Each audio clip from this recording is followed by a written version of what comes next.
Hey, well, welcome everybody. This is John Paul Mendoza, Dr. Speed Sunday. This is Raging Verbalist number 79, and this is all about Memorial Day. So for those of you who are just joining for the first time, you are in for a treat. We will be talking about a lot of different things, kind of steer clear of politics, but talk about a lot of things, as you'll see.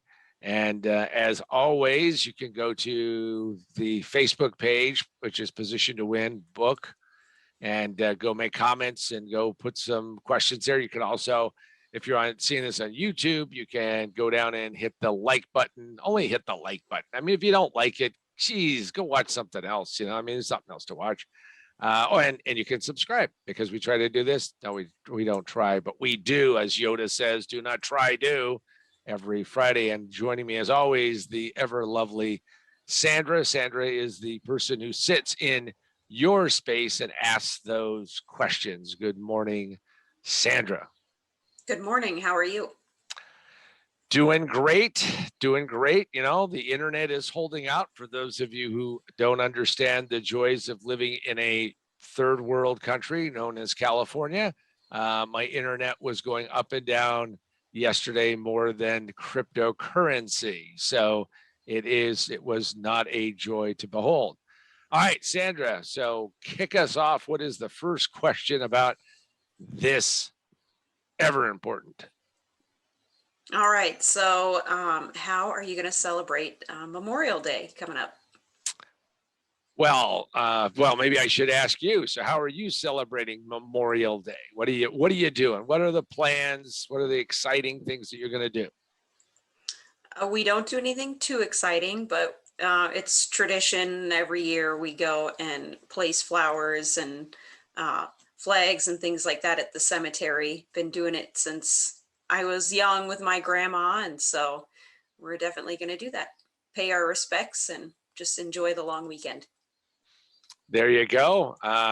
So for me, I'm not close to anywhere. Right, if I had to drive to get to a cemetery, it's like 1,000 miles to Denver, a little over that. But yeah, I appreciate that. That's kind of a cool thing to do. Great tradition, by the way, in my opinion. Lots of us do not understand our history or know what's going on. So yeah, that happens. Now, when I was young, and there were two things that always happen on Memorial Day, and it happened on Memorial Day. It doesn't happen today. Is that what would happen is that the Indianapolis 500 would take place on Memorial Day, and this, now they've moved it to Sunday. They've made it easier to watch it and everything. And my father, who is not an auto racing fan, but for some reason had gotten into the Indy 500. So I would wake up in the morning, and my father would be out in the garage, his kind of, I guess we could call it a semi-man cave, stacked to the rafters with stuff. And he had a radio that he had from his youth, which meant a lot to him. I remember that radio. Somehow it got lost to antiquity, but it was this big box Philco radio that was like his prized possession when he was actually in California, and had this baby plugged in and would warm it up. It was a tube radio. I remember when those tubes died, that we had to go to the seedy part of town, and he had the guy check the tubes, and he replaced all the tubes, and I was amazed at it because those little guys would warm up, and and all that. But he would sit there and listen in the garage to the Indianapolis 500, and he would try to describe to me. I was probably, first time I remember, I was probably like 4 years old when I first heard the race, and and you could hear the sounds of the cars. I've always been a person, a guy interested in cars, so I'd hear that sound and I go, wow, that's really cool. Now, tell you, listening to a race on the radio, you really got to be a fan, because I grew up on television. I mean, give me the picture, tell me what's going on. But he would listen to the Indianapolis 500, and we would go sit in the garage. Now, I wouldn't sit there all the time, because when you're that young, your attention span is that of a gnat. and you'll go and it'll go for a little bit, and then I'd look at my father and say, is it over yet? I mean, what are they doing? And he goes, it's 500 miles. Well, I mean, I have no idea what a mile was, let alone 500 of them. But that was cool. That was something that I used to do growing up, and it I always reminds me. So every year, and we'll talk about about this year, is that I watched the Indianapolis 500. Think about how cool it was. By the way, when they did move it to television and they did a delayed broadcast, which was bizarre, but they did a delayed broadcast just in case it would prevent people from racing, pun intended, to Indianapolis and going into the stands. I mean, as if you're going to do that. So yeah, that's what I will be doing on Sunday, is watching the Indianapolis 500 and all of the frivolity. And it's an interesting thing to do. Takes me back to that. The other thing that I used to do growing up is that my sister, who is the oldest, and my mother would go shopping on Memorial Day because they had sales. And my mother loved to shop. My sister, would accommodate her. I don't think my sister is that kind of shopper, but my mother used to love to shop. And so, as soon as, and sometimes we'd have a conflict between the race and shopping. And my mother would say, you get to go shopping. And, who doesn't want to ride in the car at that point in time? Essentially when you're a certain age, and now that I think back of it, and I have dogs and everything. So like, if you have a dog that likes riding in the car, kids are like that a little bit, I know, yay, get to ride in the car. Now today, of course, everybody has, moms that ride in cars, and, kids have got Ubers on their smartphone. And, I probably sound like I'm about 1,000 years old, but, it was a big deal to get in the car. You get to go in the car. Now, of course, again, attention span of a gnat, after about the second place that you went shopping, the last thing you want to do is, because of course, my mother was not one of these free range people, free range, let your kids go do whatever. I mean, I had to stay close to the cart, which was always like, thinking about, could I break free and make it all the way to the toy section by myself? But yeah, so that's what so this weekend I'm going to be watching the Indianapolis 500 and all that. Now, to blend the two, when I got older, is I had and you're, some of you may just, this is a lesson in history, no bigger than talking about the, what the ancient Romans would do or something. But I had this transistor radio, and I had an earpiece, so I could listen, because my mother didn't want to hear it, my sister didn't want to hear it, and I combined the two activities because I could listen to the Indianapolis 500 and go shopping at the same time. I never thought I got a lot, of cool things. I mean, my mother always thought it was a good time to go like shopping for summer stuff, which, geez, what little boy doesn't want to go shopping for clothes? Yeah. So that's what I'm going to be doing this weekend. I can just imagine cutting edge technology there with your radio. Hey. Well, here's the. So Sandra, here's the crazy part. When I think about how you can take an $1,100 smartphone, yeah, I am an iPhone person, an $1,100 smartphone, and you can listen to, like a radio feed. Thinking about that versus my RCA 8 transistor black, because I loved it was black and it was just shaped the right way. AM radio that I think I had to talk my mother into buying that one versus the cheap one. And I think it was like $12 versus $1,100. There's a little bit of, really, have we advanced? And yes, we have advanced, but yes. Cutting edge technology. Yes. There you go. and for all of you out there who are wanting to make sure that your colors match and everything, you got to make sure that hey, I've got the headset, does it match the phone, does it do that? Well, I had an ugly white earpiece thing and this radio so here's a funny little story. So we're walking through the store, and I've got the radio I got the little earbud fixed in my ear, I mean, and for those of you thinking, well, how come he didn't have two? Because it was a mono radio. Okay. There was no stereo. Come on, get out of here. That was, we were still waiting to split the signal there. Anyway, so as I was standing there listening to this, because of course, just like today, when you watch somebody walking through an airport who are sitting there talking and you think they're talking to you or they're talking to God, no, they're on the phone with the Bluetooth. That would be me. And anyway, so I'm listening to this, and this woman who I deemed as being ancient, probably she was in her 60s or something.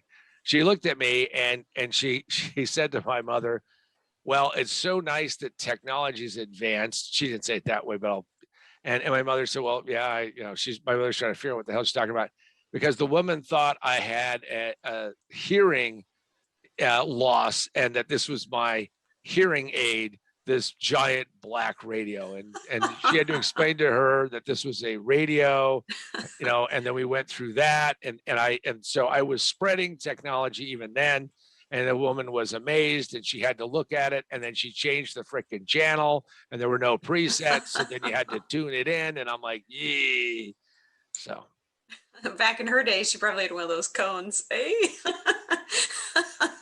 Well, but she was interested in the radio, how a radio could get from this big giant thing to this little, thing that here's this kid walking around holding it and all that. So yeah, nice. good days. So good. All right. So that's where that came from.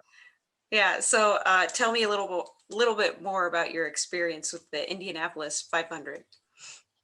So I get excited. I start learning about the Indianapolis 500, and now, and at some point in time, for anybody who gets obsessed about a sport, I'm looking at you, Sandra, and the, going, Nebraska, Corn Huskies or, whatever,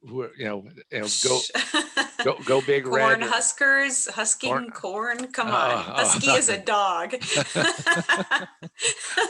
I thought maybe you train the dogs to find stalks of corn or something, Anyway, so but a little more technology than that, just a little bit.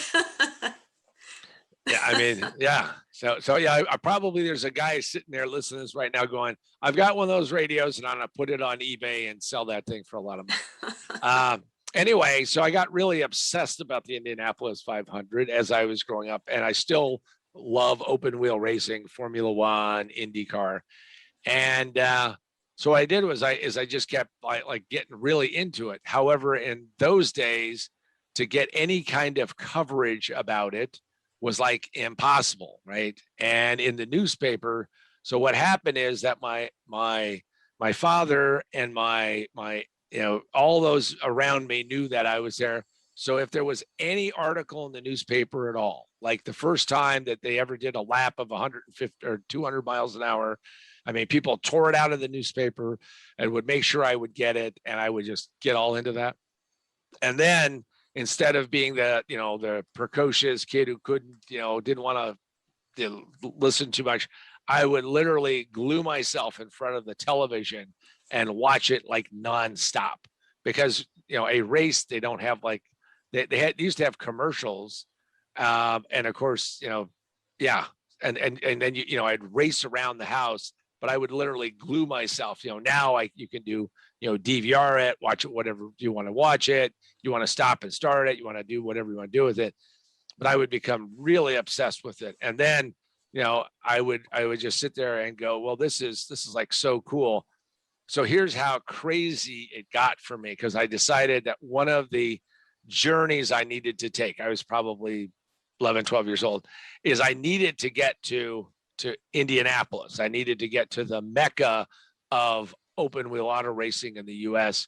And I started calling the airlines, because in those days, if you wanted to find out what a flight would cost, you'd have to call the airlines. So even then I was a calling person, and I would call them up. And my father found that I had this list of all the airlines. Now at the time, because it didn't connect with me, since airlines were regulated, that the cost to fly, whether it was United or Continental or whoever, was always going to be the same price. But I called everybody just to see if I could get a better deal. And my father looked at it, he said, "What are you doing?" I said, "I'm trying to figure out how to get to Indianapolis and go to the race."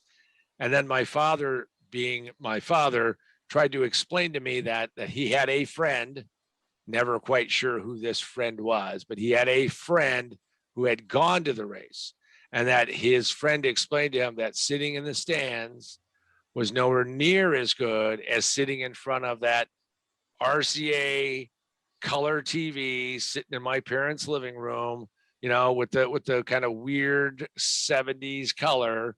And that was a better vantage point. Of course, you're not in the stands, you're not in Indianapolis. So my father always said, "You don't really want to go do that, John," because that was his way to kind of like, can I placate him enough so he doesn't drive me crazy, and we got to go to Indianapolis. Now, funny thing is that when we went to New York in 1967, we actually didn't go through Indianapolis, but we had gone there when I was even younger. So I kept mapping how close Indianapolis was and tried to convince my father that we should stop at Indianapolis. It would be educational for my brother and I to go to Indianapolis. There's probably people who would let us go into the racetrack. Probably not. But anyway, but I never made it. I have been to Indianapolis, but I've not been to Indianapolis 500. So yeah, it became just this big thing, and it's kind of strange because Indianapolis, as I got to the point where I started to go to races, Indianapolis just it's never come up on my dance card to go there, but someday I should go there and experience that and do that. But yeah, so I will be sitting there watching it now, no longer on that RCA's TV, but on, my plasma screen. For all of you who don't understand why plasma was so cool, the plasma televisions are now gone, is because it has such a high refresh that it doesn't blur. And when you have high speed, that would be cars going fast, like this year, fastest field ever, like 230 miles an hour is, a little over that was what Scott Dixon qualified at. Crazy speed.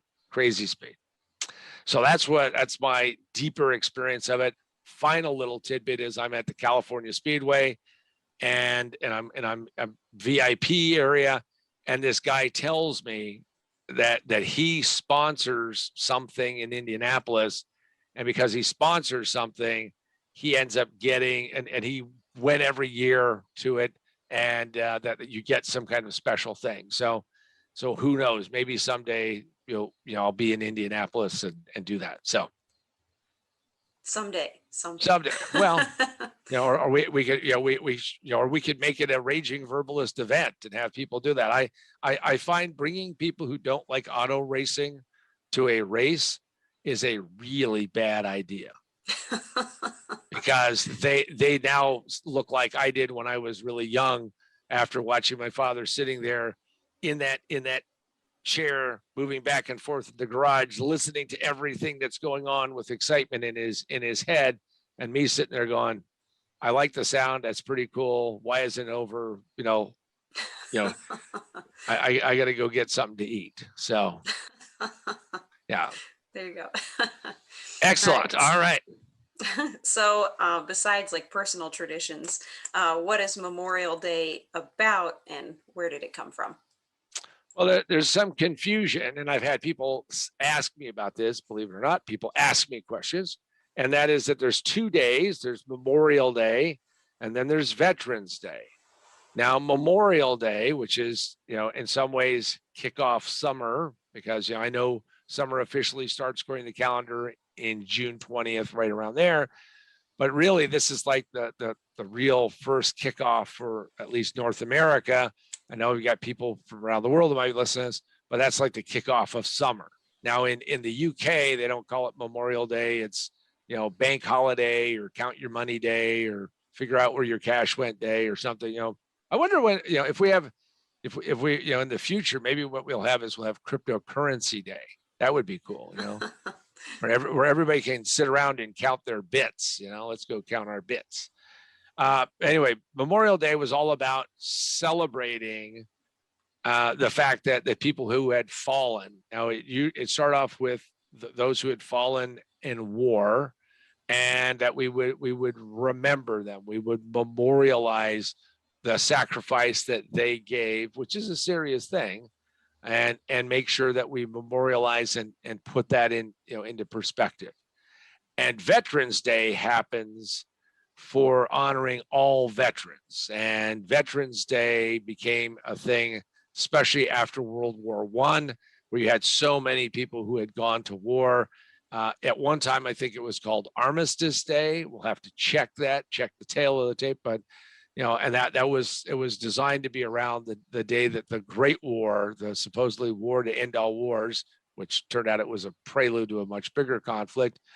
And so that was that case. So Memorial Day was all about remembering that. It expanded to other circumstances, just like in the case of Sandra, her family would go and pay their respects to past generations. Now, just so you don't think that my family didn't do that, so we always went after church, because remember, Memorial Day was Monday, and that's when all the other stuff happened. But after church on Sunday, because we would then go to the cemeteries and bring flowers and go do that. And it was when you're growing up, it doesn't mean as much, but it meant something. One of the things that's on my list is that I want to go to New York and see my grandparents. Never met my grandfather on my father's side, but I talked about my grandmother on my father's side because she's the one who made me chicken soup. And I talk about her in the book, which in fact brings me to what we should always think about on Memorial Day is a good story. And a good story can be had by all, in my opinion, is that you can go out and get, most businesses fail in the first 5 minutes. It just takes them 3 to 5 years to realize it. So you don't have to have a memorial about dead deals that you ever did. And you can also read about my grandmother making my brother and I chicken soup. And I think that you'll learn some pretty good life lessons in that. That's available on Amazon, Barnes & Noble, Books A Million. Also available in every digital form. We also have a podcast, by the way, called Position to Win Podcast that I don't talk enough about. And you can find that in all major podcast outlets. Go check that out. And then the other thing for all of us who have been stuck and locked up is remote work for a better world. Maybe you can have better, more productive Zoom meetings and those types of things, and not be as crazy as it would normally be. And as always, you can go to the website, positiontowinbook.com, positiontowinbook.com. Check that out. Bunch of free, cool stuff. But you can also buy the book and say, John, this is what I want you to say on the book. And no, I don't want a lot of weird, crazy stuff. Now, what is our next question, Sandra? All right. So how do you get the most out of this 3-day weekend? So for those of you who don't know me that well, but for those who do know me, is that as I usually typically use this time to actually do some work that I haven't gotten done before, I find that this weekend, so if you don't want to just work, but you want to do something different, if you've always had a writing project, or you've always had, as Sandra said, she and her family go out to the cemetery, they go out there and they pay their respects, they do that, is that I would recommend, and I didn't do this early enough in my life, but I would recommend writing these things down, because your memory will fade, and it isn't just Alzheimer's, it's just called life. And just go out there and write some things down about this, and write those quiet reflections. So I think that's one of the ways to get a lot out of it. The other thing is to make sure that you plan some things to do. Maybe go to a movie, maybe go do some other things. Now, in this day and age, in this time when we still have COVID issues, still have those here in California. I mean, for those who are not locked down, good. I'm glad for you, but we're still chained to the oar here. And to me, I think that how you get the most out of it is that you really make sure that you don't just make it just a regular weekend. You make it a special weekend, and do some cool things, do some fun things, do some things that you would not normally do. And, but the only way to actually get those things done, in my experience, is that you have to take some time and think it through and do some planning and then go out and do those things. So that's how I think you get the most out of these 3 days and make them count. You're only going to get so many Memorial Day weekends. Make it count. All right. So is this the unofficial kickoff to summer? Well, I think in a lot of ways it is, especially if you're in the northern hemisphere, as they say. If you're up here, it surely feels that way. And it's time to start thinking about what you're going to do this summer. And the cool part about it is that hopefully within the next few weeks, the entire country opens up and travel restrictions loosen, and we can now start doing things. This is where I'll do a shameless statement and say, I'm vaccinated. I believe in the vaccination. And yes, I got the Pfizer one. My wife got Moderna. But I'm going to tell you that we do want to stop this crazy virus from going around. I don't care where it came from. All I care is how do we get rid of it. I kind of had that same view when my Vegas days, but I had other conditions because I didn't care where it came from. I just didn't want to have it. And I want to get rid of it. So I think that is unofficial kickoff of summer, and enjoy it as such. And you know what? It's time to go out there and get out and go do some things. Sandra, I think we have time for one last question. What is it?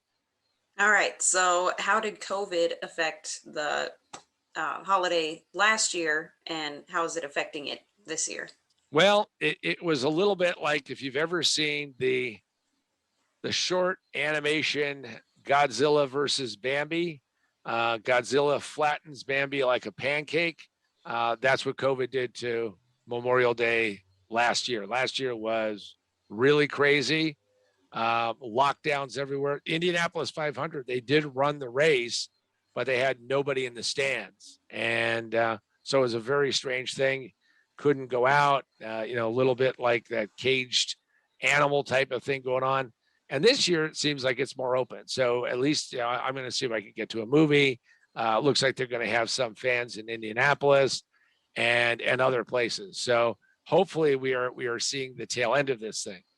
See, to me, the key thing about life is that whatever hand you are dealt, you have to play that hand. I know there's a lot of people who are complaining about how this has been handled or not handled. And I'm going to tell you right now something I think you probably may or may not want to hear is that this is the hand that we're dealt, and play it to the best of your ability, get the most out of your life because this is the only one you've got, and make sure that you don't waste a single day whining, crying, pissing and moaning about things that you can't change. But those things you can change, go out and do that. So I think that this year is going to be different. It's going to be better. It's going to be more interaction, more things are going on. And more importantly, as we come out of this thing, yes, we're going to look back and say that was a really strange time. It has changed our trajectory. So if you're thinking we're going to ever get back to what was considered normal, that's out the window. It's probably not going to happen. But if you want to think about you having your life back, you are the one who determines that. So if you go do that, all I can say is go and enjoy your Memorial Day weekend. You deserve it. You need to make the most of it, and make sure that you focus on the positive and not the negative. And most importantly is that you get up and you go do something, and you make this one the best one that you've ever had. And if you do that, life is good. And I've done maybe a little bit in that direction. So if I've nudged the rock in that direction, then I think I've done what I need to do. And with that, I want to thank Sandra for coming on Raging Verbalist. As always, the lovely Sandra, asking the questions, wonderful laugh, sitting where you could be sitting if you were the person asking the questions. And I also want to thank all those of you who are watching. Make sure that you hit a like button, subscribe, follow it on Facebook, follow it on YouTube. And most importantly, what you should do is you should remember those who made whatever sacrifice they had to make to get you to where you are today. It is very easy to get consumed in thinking that, oh, woe is me, instead of understanding that the most important thing is what you do with your day today. And with that, the Raging Verbalist is now over.